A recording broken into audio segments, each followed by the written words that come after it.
वंदे मातरम साथियों, थोड़ा विलंब हुआ। सबसे पहले आप सभी को आज़ादी के अमृत महोत्सव की बहुत बहुत शुभकामनाएं। आज इच्छा हुई कि अपने सभी देशभक्त साथियों से राष्ट्र के विषय में कुछ चर्चा की जाए। इसी संदर्भ में अचानक ये कार्यक्रम रखा गया है और थोड़ा विलंब जरूर हुआ है, लेकिन फिर भी जो लोग उपस्थित होंगे उनसे चर्चा होगी। साथियों, एक मन में पीड़ा जरूर रहती है कि देश की आज़ादी के 75 वर्ष हो चुके हैं, लेकिन फिर भी देश में तमाम समस्याएं बनी हुई हैं। ये किसी सरकार की निंदा की बात नहीं है। हम जो भी बात करेंगे आज व्यवस्था की बात करेंगे। सरकारें कोई भी आए, कोई भी जाए, लेकिन एक व्यवस्था जो देश के अंदर चल रही है, जब तक वो व्यवस्था नहीं बदलेगी तब तक समस्याओं का समाधान संभव नहीं है, चाहे कोई भी सरकार आए, कोई भी सरकार जाए। थोड़ा बहुत परिवर्तन अवश्य देखने को मिलेगा, कुछ सुधार, कुछ विकास अवश्य हमें देखने को मिलेगा, लेकिन जो मूल समस्याएं हैं देश में, हम बात भ्रष्टाचार की करें या महंगाई की करें या बेरोजगारी की करें या गरीबी की करें या आतंकवाद या अपराध की समस्या है या हवाला या घोटाला की समस्या है, ये समस्याएं बनी रहेंगी। हो सकता है कुछ छापे ज्यादा पड़ जाएं किसी सरकार में, हो सकता है कुछ चोरों और भ्रष्ट नेताओं या अधिकारियों पर शिकंजा कसे, ये सब कुछ हो सकता है। लेकिन अगर हम सोचते हैं कि भ्रष्टाचार खत्म हो जाएगा, महंगाई खत्म हो जाएगी, तो ये इस व्यवस्था के रहते ये संभव नहीं है। तो आज हम उसी व्यवस्था पर चर्चा करने के लिए आपके समक्ष आए हुए हैं। अभी आपने हाल में समाचार पत्रों में पढ़ा होगा कि कैसे छापे पड़ रहे हैं और कहीं 50 करोड़, कहीं सैकड़ों करोड़ कैश मिल रहा है। 500 और 2000 की नोट कैश में मिल रही है। कहीं ना कहीं आप सबको लगता होगा कि कुछ लोगों के पास अकूत संपत्ति है, उनके पास पैसा छुपाने की जगह नहीं है। ऐसे बहुत से लोग हैं देश में। और दूसरी तरफ सरकार खुद कह रही है कि हम 80 करोड़ लोगों को मुफ्त का अनाज बांट रहे हैं।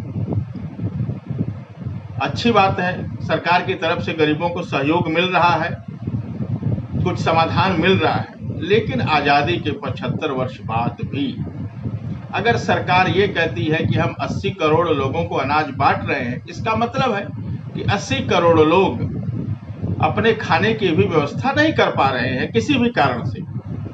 एक बार फिर मैं कह रहा हूं, यह उंगली किसी सरकार के ऊपर नहीं है, सिर्फ व्यवस्था के ऊपर है। हम लोग जो अर्थ क्रांति से जुड़े हुए हैं, हम व्यवस्था की बात करते हैं। आपकी गाड़ी का अगर इंजन खराब है, ड्राइवर कोई भी आए, ठीक से गाड़ी नहीं चलेगी। बड़ी सीधी सी बात है। तो इन समस्याओं का समाधान कैसे हो, इसके लिए अर्थ क्रांति ने एक प्रस्ताव सरकार के समक्ष, देश के समक्ष रखा है। वो प्रस्ताव क्या है? उस प्रस्ताव में मुख्य रूप से दो बातें हैं। पहली बात है, बड़े नोट बंद किए जाएं। क्यों? आप ध्यान दें, थोड़ा भी विचार करें, थोड़ा भी चिंतन मनन करें तो आप पाएंगे कि देश में जितनी भी समस्याएं हैं उनके पीछे बड़े नोट हैं। चाहे वो भ्रष्टाचार की बात हो, चाहे काले धन की बात हो, चाहे हवाला की बात हो, चाहे घोटाला की बात हो, चाहे आतंकवाद की बात हो, चाहे नक्सलवाद की बात हो, चाहे नकली नोट की बात हो, या किसी भी प्रकार की राष्ट्र विरोधी गतिविधियों की बात हो, सबके पीछे आपको बड़े नोट का, काले धन का खेल ही नजर आएगा। इसलिए जब तक बड़े नोट हैं 500 और 2000 के, तब तक इन समस्याओं पर का समाधान संभव नहीं है, सरकार कोई भी रहे। इस बात को हम लोगों को स्पष्ट तौर पर समझ लेने की आवश्यकता है। और दूसरी मुख्य बात है, इस देश की टैक्स व्यवस्था, जो काले धन का निर्माण होता है वो टैक्स व्यवस्था के कारण होता है। हमारा व्यापारी अपनी 100 रुपए की कमाई में 30 रुपए 40 रुपए टैक्स नहीं देना चाहता। ऐसी देश के व्यापारियों की मानसिकता है, वो बचाना चाहता है, हर व्यक्ति की मानसिकता होती है। और हमारी भारतीय संस्कृति में चाणक्य नीति के अनुसार टैक्स इतना लगना चाहिए कि जनता को पता न चले। उसी प्रकार जैसे मधुमक्खी फूलों से शहद इकट्ठा करती है, पराग इकट्ठा करती है, फूलों को भी क्षति नहीं पहुंचती और मधुमक्खी का भी काम हो जाता है। इसी प्रकार टैक्स ऐसा लगना चाहिए कि जनता को पता न चले और सरकार के पास राजस्व पर्याप्त मिल जाए। वर्तमान में क्या हो रहा है, अगर ईमानदारी से देश में कोई व्यक्ति टैक्स देता है तो वो अपनी कमाई 100 रुपए अगर उसकी कमाई है तो वो 60 रुपए से ज्यादा टैक्स देता है। मैं विस्तार से नहीं जा रहा हूं, लेकिन इसके बावजूद कितने लोग इनकम टैक्स देते हैं, कितने परसेंट लोग, 4 या 5% लोग, आप जानते हैं। सरकार के पास पर्याप्त राजस्व पहुंच नहीं पाता देश के विकास के लिए, गरीबों की योजनाओं के लिए। अगर इस वर्ष के बजट की बात करें तो सरकार का कुल खर्च मोटे तौर पर लगभग 40 लाख करोड़ का है और टैक्स से कुल आमदनी मात्र 20 लाख करोड़ है। कहानी वैसे ही है, आमदनी 98, खर्चा रुपया वाली। तो फिर सरकार क्या करती है, सरकार कर्ज लेती है। इस साल के बजट के अनुसार सरकार 16.5 लाख करोड़ का कर्ज ले रही है देश के विकास के लिए, गरीबों की योजनाओं के लिए। आज आप वर्तमान में जितना भी विकास देश के अंदर देख रहे हैं, ये पूरा का पूरा संपूर्ण विकास कर्ज लिए हुए पैसे से है, जिसकी अदायगी आपको, हमको और हमारे बच्चों को ही करनी है टैक्स के माध्यम से।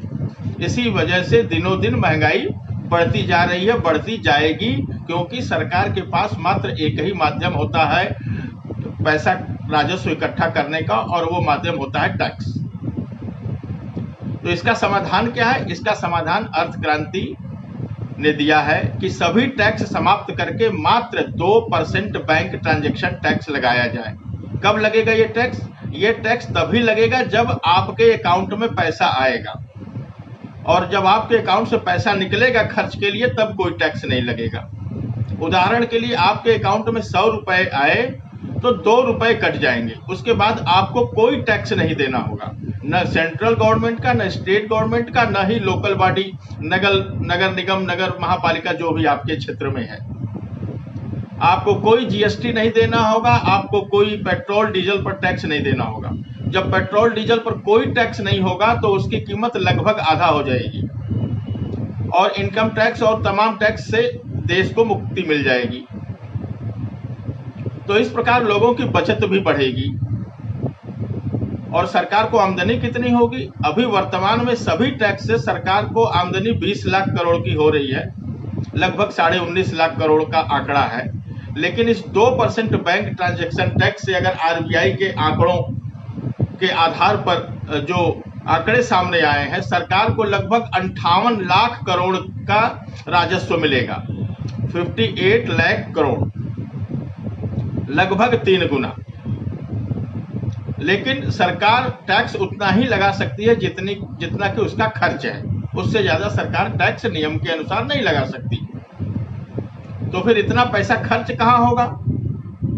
तो अर्थ क्रांति ने एक बहुत ही महत्वपूर्ण प्रस्ताव राष्ट्र के सामने रखा है, सरकार के समक्ष रखा है कि इस देश में जितने भी वरिष्ठ नागरिक हैं 60 साल के ऊपर, आप सभी जानते हैं लगभग हम कह दें तो 80-90% परिवारों में वरिष्ठ नागरिक हैं। कहीं 2 वरिष्ठ नागरिक, कहीं 3 वरिष्ठ नागरिक, कहीं 1 वरिष्ठ नागरिक। हर वरिष्ठ नागरिक को 10,000 रुपए महीना सम्मान निधि के तौर पर दिया जाए। वर्तमान में लगभग 14 करोड़ वरिष्ठ नागरिक देश में हैं, जिसमें 1.5-2 करोड़ ऐसे हैं जिनको पेंशन मिलती है, 2 करोड़ के आसपास ऐसे हैं जिनकी आर्थिक स्थिति अच्छी है, उनको किसी भी प्रकार के पेंशन की या सम्मान धन की आवश्यकता नहीं है। लगभग 10 करोड़ लोगों को इस सम्मान निधि की आवश्यकता होगी और उसके लिए सरकार को 12 लाख करोड़ रुपए खर्च करने होंगे, जो कि 2% बैंक ट्रांजैक्शन टैक्स से बहुत ही आसानी से सरकार को उपलब्ध हो सकेगा। अगर पूरा बैंक ट्रांजैक्शन टैक्स भी सरकार न लगाए, यह निर्णय करने में सरकार समय ले, तो मात्र 0.5% बैंक ट्रांजैक्शन टैक्स से सरकार को लगभग 15 लाख करोड़ रुपए की आमदनी हो सकती है। और जबकि 10,000 रुपए महीने वरिष्ठ नागरिकों को देने के लिए सरकार को मात्र 12 लाख करोड़ रुपए की आवश्यकता होगी। उस स्थिति में भी सरकार को 3 लाख करोड़ का अतिरिक्त फायदा होगा, अतिरिक्त राजस्व की प्राप्ति होगी। इस प्रकार देश की सभी समस्याओं का समाधान किया जा सकता है, लेकिन उसके लिए व्यवस्था में थोड़ा परिवर्तन करना होगा। जब तक बड़े नोट बंद नहीं होंगे, जब तक टैक्स व्यवस्था में परिवर्तन नहीं होगा, तब तक देश में भ्रष्टाचार, महंगाई, गरीबी, बेरोजगारी आदि तमाम समस्याओं से जिससे देश जकड़ा हुआ है, देश की जनता त्राहि त्राहि कर रही है, इन समस्याओं से देश को मुक्ति मिलने वाली नहीं है। इसके लिए मात्र 2 काम करने होंगे। बड़े नोटबंद की सरकार करे और सभी टैक्स समाप्त करके मात्र 2% बैंक ट्रांजैक्शन टैक्स लगाए। इससे देश की समस्याओं का समाधान आसानी से 1-2 वर्ष में किया जा सकता है, लेकिन इसके लिए निश्चित तौर पर प्रबल इच्छा शक्ति की आवश्यकता होगी। हमारे शहीदों ने, हमारे क्रांतिकारियों ने जब देश की आजादी की लड़ाई लड़ी, बलिदान दिया अपने को, कितनी यातनाएं सही, कितने लोग फांसी पर चढ़े, 7 लाख से ज्यादा लोगों ने शहादत दी इस देश की आजादी के लिए। निश्चित तौर पर उन्होंने कभी नहीं सोचा होगा कि आजादी के 75 साल बाद भी देश में इस तरह से भ्रष्टाचार, गरीबी, महंगाई और बेरोजगारी का बोलबाला होगा। हमको, आपको सरकार से निवेदन करने की आवश्यकता है। इस समय सरकार देश की समस्याओं का समाधान करने के लिए प्रयासरत है, लेकिन जब तक व्यवस्था में आमूल चूक परिवर्तन नहीं होगा, तब तक समस्याओं का समाधान संभव नहीं है। हम आशा करते हैं अमृत महोत्सव के इस शुभ अवसर पर, पावन अवसर पर, कल देश के प्रधानमंत्री महोदय, माननीय प्रधानमंत्री जी निश्चित तौर पर देश की जनता की समस्याओं का समाधान करने के लिए कोई ठोस घोषणा करेंगे और निश्चित तौर पर अर्थ क्रांति प्रस्ताव की दिशा में कोई कदम बढ़ाएंगे। हम ऐसी उनसे आशा करते हैं और देश की समस्याओं का समाधान होगा और निश्चित तौर पर देश शहीदों और क्रांतिकारियों के सपनों का भारत जो था उस दिशा में आगे बढ़ेगा। इन शुभकामनाओं के साथ एक बार पुनः आप लोगों को आजादी के अमृत महोत्सव की बहुत बहुत शुभकामनाएं। जय हिंद, जय भारत।